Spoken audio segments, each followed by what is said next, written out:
ఆయన press meet సాగింది.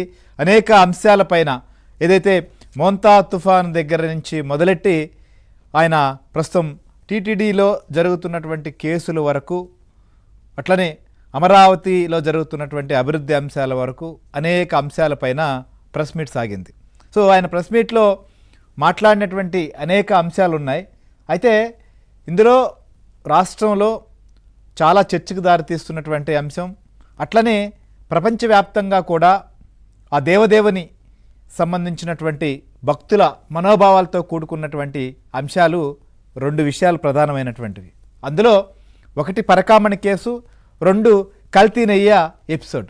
ఈ 2 అంశాలపైన కూడా జగన్ సుదీర్ఘంగా వివరణ ఇచ్చేటువంటి ప్రయత్నం చేశారు ఇవాళ.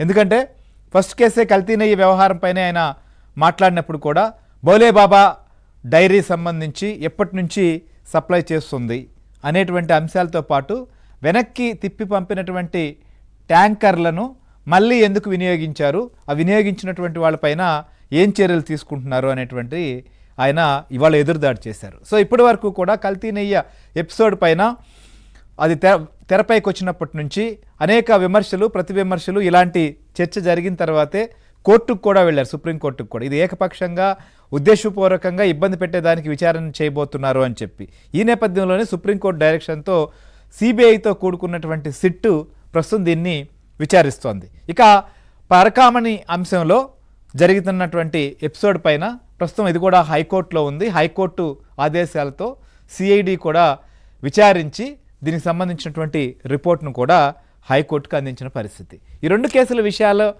ఈ 2 అంశాల ప్రాతిపదికనే తీసుకున్నప్పుడు జగన్ మాట్లాడిన అంశాలు చూస్తే ఆయన ఒక పద్ధతి ప్రకారం ఈ కేసుల సంబంధించిన విషయంలో తామేమీ తప్పు చేయలేదు లేదా తమవారేమీ తప్పు చేయలేదు అనేటువంటి అంశాన్ని పదే పదే ప్రస్తావించే ప్రయత్నం చేశారు. సుబ్బారెడ్డి చాలా మంచి వ్యక్తి, చాలా భక్తి ప్రపత్తులు కలిగినటువంటి వారు అన్నారు. సో సుబ్బారెడ్డి మంచివారా చెడ్డవారా లేదా ఆయనకు భక్తి ఉందా లేదా అనేది ఎవరు అడగలేదు. కానీ జరిగినటువంటి అంశం ఏంటి, అందులో టీటీడీ పాలక మండలిగా చైర్మన్గా పాలక మండలిలో హోదాలో ఉన్నటువంటి వారు, అలానే అధికారులు కానీ, అలానే అప్పుడు ప్రభుత్వం కానీ ఏం చేసింది, ఇదే కదా, దీని చుట్టూనే జరుగుతోంది తప్ప వ్యక్తులు సంబంధించినటువంటి క్యారెక్టర్ గురించి మాత్రం కాదు అనేది ఆయన ఎక్కడ గుర్తించలేదు. సో కాకుండా ఈ రకంగా ఎదురుదాడి చేశారు. సో ఎందుకు ఇవాళ టీటీడీ అంశాలపైన జగన్ స్పందించాల్సి వచ్చింది?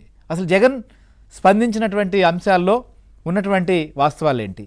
సో ఇప్పటి వరకు ప్రభుత్వం లేదా ప్రభుత్వం తరపున లేదా పార్టీ పరంగా రకరకాలైనటువంటి స్టేట్మెంట్స్, వ్యవహారాలన్నీ నడుస్తున్నాయి. సో మొదటిసారిగా ముఖ్యమంత్రి చంద్రబాబు నాయుడు కల్తీ నెయ్య ఇలాంటి అంశాన్ని ప్రస్తావించినప్పుడు కూడా ఇంతలా రియాక్ట్ అవునటువంటి జగన్మోహన్ రెడ్డి ఇప్పుడు ఎందుకు ఇంతలా రియాక్ట్ అయ్యారు? సో దీని కేసు విచారణలో ఢిల్లీలో ఉన్నటువంటి వారు కూడా ప్రస్తుతం విచారణకు వస్తున్నటువంటి పరిస్థితి చూస్తున్నాం. సో ఈ నేపథ్యంలో డొంకంతా కదులుతోందనేటువంటి అని భావిస్తున్నారా, లేకపోతే మరేమైనా ఆందోళన ఉందా, ఏంటి అసలుకి అనేది కూడా ప్రస్తుతం చూడాలి. సో దేవుడి విషయంలో, టీటీడీ విషయంలో ఎవరు రాజకీయాలు చేయాల్సిన అవసరం లేదు, ఎవరు రాజకీయం చేసినా కూడా అది కరెక్ట్ కాదు. కానీ జరిగినటువంటి పరిణామాలపైన, విషయాలపైన అయితే మాత్రం ఏం జరిగిందనేది తేలాల్సినటువంటి విషయం. సో ఇవాళ జగన్మోహన్ రెడ్డి ఎందుకు అసలు ఇంత సుదీర్ఘమైనటువంటి ప్రెస్ మీట్లో టీటీడీ సంబంధించినటువంటి అంశాలని మాట్లాడాల్సి వచ్చింది? అందులో జగన్మోహన్ రెడ్డి అసలు ఏం మాట్లాడారు కూడా ఒకసారి చూద్దాం.